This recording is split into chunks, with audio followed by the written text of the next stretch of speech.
it's a win-win situation. We got it, we awarded people, but then the school can still work part B of this essay content, which is great. I have these 10, 15 winning pieces here that were submitted.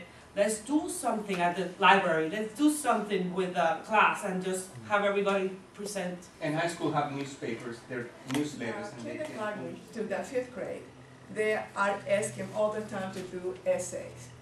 And they bring them to the issues of the day. So, you know, that's one of the reasons that I was saying, you know, please include, because right now we have difficulty with the 4th grades and the 5th grades. They are getting into games. So, so to me, you know, we need to include all the children from 1st grade, pre-K to 5th grade, and whatever we need to do. And like she was saying, and the charter school, like the ones that I am, the reason that they are so successful. I have observed are those that have the most human interest impact on the essay. Sort of like the story from their personal stories on their essays is the one that make the more impact.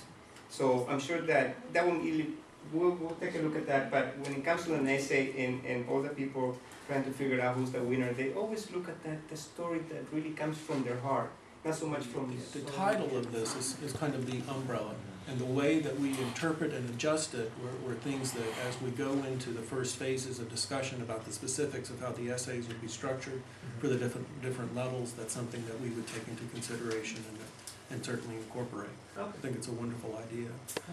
Related to the comment on the global child, there is a school that's being launched in Atlanta that is, its theme is the development of the global child.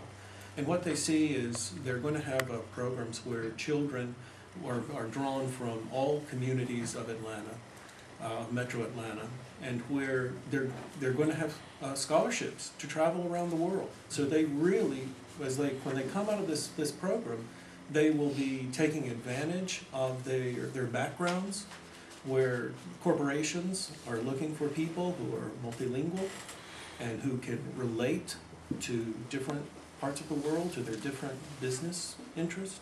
Nonprofits have the same interests. So this is what the topic of the global child is, building on what's happening in this one visionary school. It's going to be probably, the program will expand as this school gains more and more media attention. And so we were going to tie part of what we're doing into that. Generating concern for citizens who care about this area.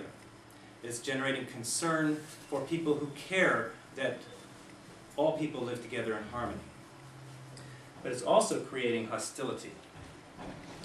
That when someone strange comes into our area, we kind of find ourselves going back to our very, very early tribal mentality.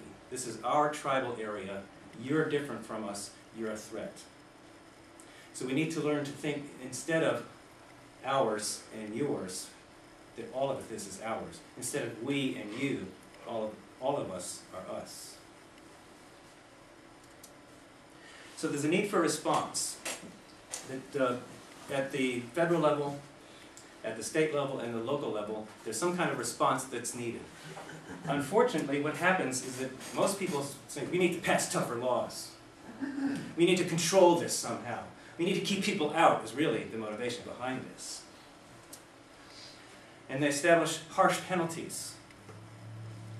And the penalties affect not just the group that we wish to keep out of our territory, but they affect us as well. They dehumanize us, and also they wind up penalizing us, the so-called us, who thinks they're the established. Told you guys would provide information about really who the Latino community is. And then not only do they pay taxes or are they taking jobs, but also a little bit of their cultural background so that you can understand why they behave the way they do.